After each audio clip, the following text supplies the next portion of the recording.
Chrono, the time-traveling young lad from the highly acclaimed SNES hit, Chrono Trigger. Crono, from the year 1000 AD, was excited for the Millennial Fair happening in his own hometown, and it was there where he met a girl named Marl. After spending the day together, they met up with Crono's inventor friend Luca to try out her new invention, a teleporter. But when Marl tried it out, it had a weird reaction to her pendant and accidentally opened a mysterious portal to the past. Marl was pulled in, Crono gave chase to save her, and the rest is quite literally history. Crono and the companions that he meets throughout the ages have fought hard, not only to save their own futures, but the future of the entire planet from total annihilation.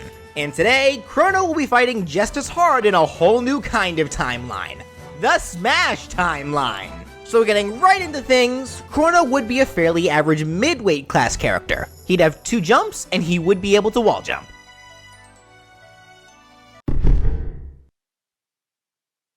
So hard call out now, I already know that Crono was going to get a lot of those, so Crono was basically just insert literally any character here comments. Because yes, Crono just so happens to have a lot of similarities to a bunch of characters that already exist in Smash. He's a swordsman, who time travels, and wields magic, who's also a silent protagonist, developed by Square, designed by Akira Toriyama, and is a redhead. I mean, come on, he's basically just like Bowser! It's just how the cookie crumbles, though. He's the main character, and he has a lot of the usual main character tropes that we saw a lot of back in the 90s, and are still fairly present today for the most part. So of course there's going to be similarities, but that doesn't mean that he wouldn't be fun to play as, or that people wouldn't be excited to see him. Chrono Trigger is beloved by so many. So, tangents aside, for this moveset, Crono will mainly be utilizing his katana for a lot of really intense looking attacks, using the same design philosophy that Sakurai used when designing the Dragon Quest hero. Appropriate since they were both designed by Mr. Dragon Ball himself.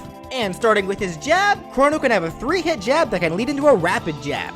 The first hit can be a straight kick forwards, leading into a diagonal sword swing from high to low forwards, then a vertical sword swing from low to high to end the combo. And if you choose to initiate the rapid jab, it'll have Crono swing his blade wildly in tons of different directions to really slice his opponents apart. His dash attack can be a simple diagonal blade swing. Generic, but it references what he does during the X-Strike dual tech that he can do alongside his amphibious friend, Frog. Crono's side tilt can be a 2-hit consecutive attack that references his actual attack animation in Chrono Trigger. The first hit is a high to low diagonal swing, which is the normal attack. Then if you press the attack button again, he'll do a horizontal blade swing, which is the extended animation if Crono lands a critical hit. The up tilt can be a rising jump kick, good for hitting in front or above Crono's position. And the down tilt can be a simple horizontal blade swipe across the ground, capable of popping foes into the air. For Crono's side smash, this can be an automatic 2-hit attack, starting with Crono stabbing his katana straight forwards horizontally, then immediately swings it upwards overhead from front to back. This is a unique kind of side smash where the stab won't launch foes at all, instead it'll trap them, then they'll be swung off of it when Crono swings his blade right afterwards. So it's only the overhead swing that you want to make sure lands to launch foes anywhere, but landing that stab to impale them will really be what racks up the damage and helps guarantee more consistent KOs. The up smash can be a simple overhead swing from front to upper back, a great move that covers a lot of space, but it does have a bit of end lag. And the down smash can be the first to reference one of Crono's single tech attacks, Frenzy. It'll have Crono swing his sword to each of his lower sides from front to back 3 times apiece in rapid succession. Foes getting hit at all by any of the 6 swings will immediately launch them at lower angles. For aerials, his neutral air can have Crono simply spin a few times at a slight angle with his sword held out, capable of hitting on both sides of himself. The forward air can have him use the single tech called Cleave, which is a simple sword swing from high to low forwards. The back air can have Crono do a cartwheel and swing his katana behind himself from high to low. It's slower compared to most back airs, but it covers a lot of area. The up air can reference the Falcon Strike, a dual tech that Crono can use alongside his ancient companion, Ayla. It'll simply have Crono stab his sword straight upwards, and his down air can have Crono fall straight down while stabbing his sword downwards. An attack animation that he'll use on certain dual techs like the Fire Sword with Luca or the Sword Stream with Frog. This attack can spike foes, but only if they're hit by it right at the beginning of the move.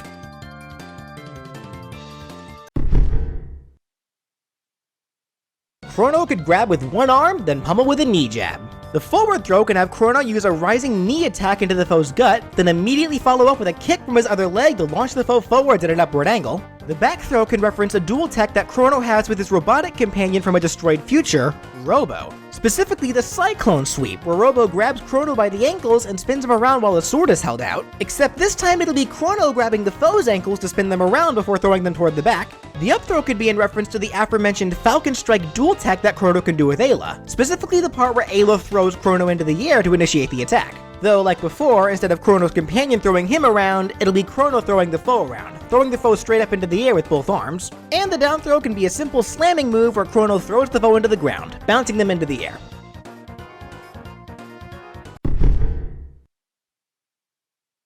Now getting into Chrono's special attacks, these can be where Chrono uses some more of his various techs. Quick warning though, all of these specials are going to end up being very similar to other characters' special attacks in Smash. I didn't make them like that on purpose, that's kinda just how they turned out based on their original functions, or based on what made the most sense to me personally overall. So, for Chrono's neutral special, he'll be using the powerful magic spells awakened for him by Specchio, the Master of War. The Power of Light. This special functionally will work very much like the hero's own lightning spells in their side special. Tapping or holding the special button for different durations will have Chrono use different tiers of his lightning magic, with the more powerful spells being used the longer the button is held down for. Tapping it will have Chrono use the simple lightning spell, which will work much like Pikachu's down special, calling down a lightning bolt that strikes into Chrono's location. The bolt does count as a projectile, and foes hit by it will be launched into upward angles, but they'll take even more damage if they're right next to Chrono's body when he strikes himself with the bolt, and this launches foes at lower angles. For the second tier, holding the button down but letting go before the full charge will have Chrono use Lightning 2. This will have Chrono emit multiple bolts of electricity from his body that spread out into multiple directions and slowly spin until the move ends. The best thing to compare this move to is actually to the Pokemon Dedenne using the move Discharge.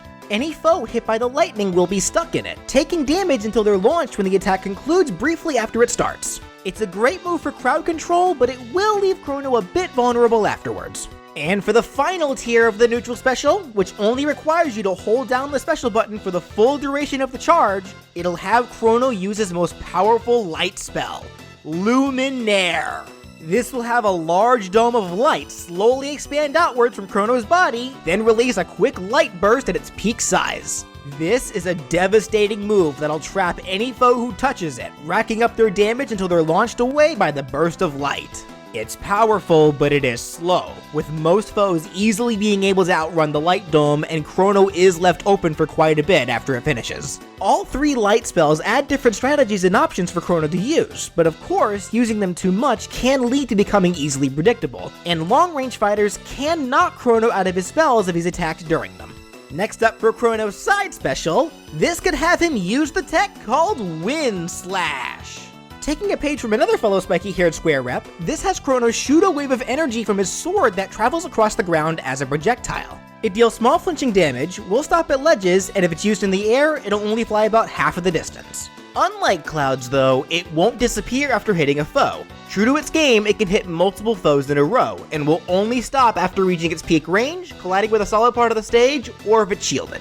Now for Chrono's up special, he could use the very first tech that he ever learns, Cyclone. For this one, he'll be taking a page from the first ever sword wielder to ever come to Smash. Chrono spins in place with his sword held out. If used in the air, it'll give him vertical height, but if used on the ground, Chrono stays grounded while he spins. If on the ground though, you can press left or right to move Chrono into those directions while he spins, giving him a bit more horizontal coverage if necessary. Regardless of whether foes are hit by the Cyclone on the ground or in the air, they will be trapped in the spinning with their damage racking up, then be launched into the direction that Chrono was facing at the end of the move. And finally, for Chrono's down special, I'm giving him something a little different. One of the most important functions to Chrono Trigger's battle system are its techs, especially the techs that can be performed by multiple party members to increase their power's effectiveness. I mentioned some of these before briefly in Chrono's basic attacks, but these are called either dual techs or triple techs. Obviously, these require 2 or 3 characters to perform, which might be hard to do when Chrono's all by himself for this fight. Though, I thought of an idea for his down special that I think could perfectly capture the idea of dual techs,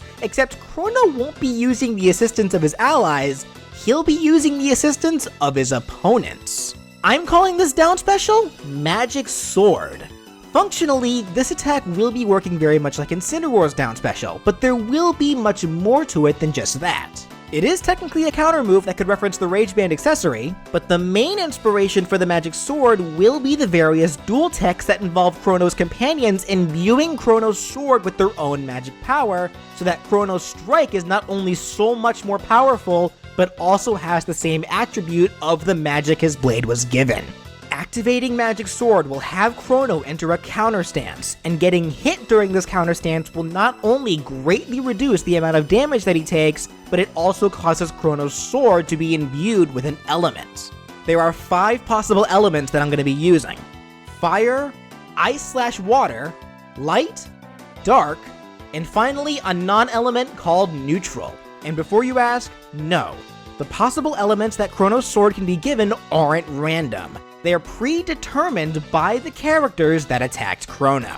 According to the Master of War, Specchio, all living beings born after the creation of magic have magic powers hidden deep within themselves to be awakened. And every person will naturally be attuned to one of those elements. For example, Chrono is light, Luca is fire, Marl is ice, and so on. Using the same kind of rules, I'm assigning every single character in Smash to one of these 5 possible elements by default. So if, say, someone I'm giving the fire element to hits Chrono while he's using Magic Sword, Chrono will always be given the fire element no matter what. Now as for what these elements do, they will always power up Chrono's next attack that successfully lands, and each will have varying effects depending on the element. The buff only lasts for about a minute though, so if Chrono can't land a hit before then the element will wear off of Chrono's blade. As for the effects that each element does, starting with fire, this makes Chrono's next attack deal double its normal damage, it deals 1.5 times the amount of knockback than normal, and it also causes an explosion to come off of Chrono's sword that can also hurt nearby foes. The next element is ice, which I'm also counting as water for equalizing reasons amongst the cast, and since they're treated as the same element in Chrono Trigger anyway. This has Chrono's next attack only deal 1.5 times the amount of damage, as well as 1.5 times the amount of normal launch power, but it also has a chance to freeze foes, with the freeze chance increasing for foes with higher damage percents. Then there's light, Chrono's own element. I know that Chrono never actually uses light with his own sword attacks, but he does use light to imbue other companions' attacks, like with Frog for the lightning rod tech and Ayla for the thunder chomp tech. Light gives Chrono's attack the same power and launch boost as ice does, but it has the added effect of paralyzing foes in place before launching them. Then there's the dark element, which actually weakens the power of Chrono's next attack by half, but in return, it triples the launch power. And finally, there's the neutral non-element. Props to resident Chrono Trigger fanatic Danny for giving me this idea. This mostly references how Ayla has no magic since she was born long before the creation of magic. I realize the characters I put under this category don't fit under the same idea, so that is a rule that I'll be breaking for this moveset. They're mostly a list of characters that don't really work under any one element, or really are just about as neutral as you can get. That said, referencing Ayla's raw power, the neutral element will cause Chrono's sword to deal triple damage and double the launch power. Obviously, it might take a while to remember which characters give which elements, especially since some are less obvious than others, but knowing which element Chrono has would be no issue since you can visibly see what element radiates from his sword while he has the buff. Something else I should mention as well, this buff only affects attacks that actively involve his sword. So for moves like the first hit of his jab, his up tilt, his pummel, all of his throws, as well as his neutral special, the elemental buff won't be applied for those attacks, but they also won't take away the buff. The buff is only used up when Chrono lands a hit with his sword specifically. So this does mean that he can use the buff with his side and up special, turning the Wind Slash into new kinds of attacks with the element's effects, and he'd even be able to use techs like Fire Whirl when using the up special with an element. Overall, take advantage of your opponent's element to turn it around on them, and really turn the tide of battle into Chrono's favor.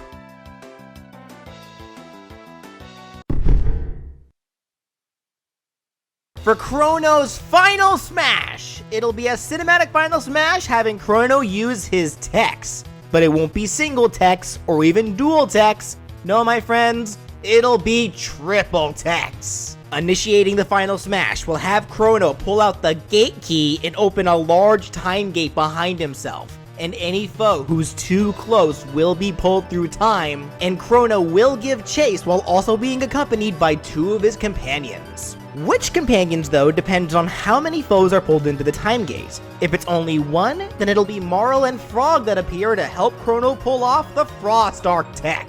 Being the very tech used on the cover of the box, Frog gives Chrono some air while Marl imbues his sword with magic. Chrono then comes down and slashes at the foe, while Frog also comes to cut through them at the same time, overall dealing massive damage and launching the foe away when the cinematic ends. Though, if it's more than one foe, it'll be Robo and Ayla that join Chrono to pull off the Twister tech. The three of them stack up and begin spinning so fast that twisters start forming, spinning the foes everywhere, racking up their damage and being launched away afterwards when the cinematic ends. Either way, these techs are unforgiving and very powerful. But apologies to the Luca fans out there, she did kind of get this short end of the stick this time. But she did invent the gate key that Chrono uses to even start the final smash, so she did help in that regard. And in case you're wondering where Magus is, don't. He and Chrono don't ever get any techs to use together.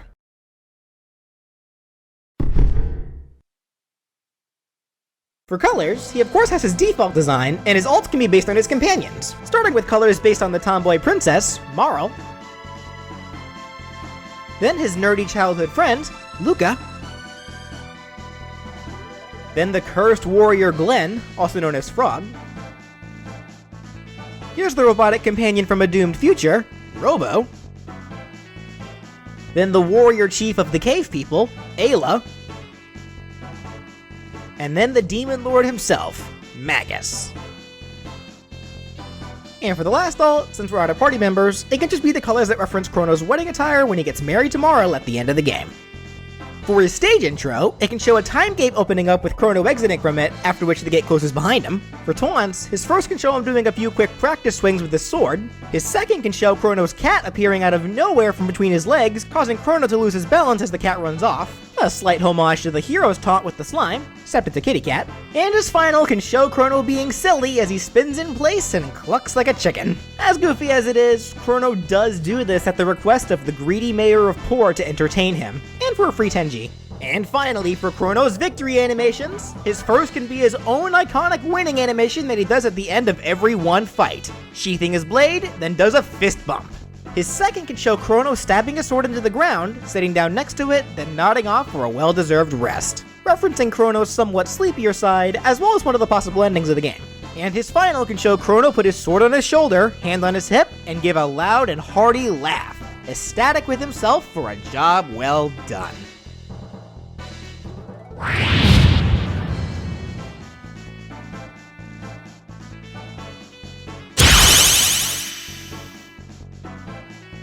And that does it for What If Chrono Was in Smash!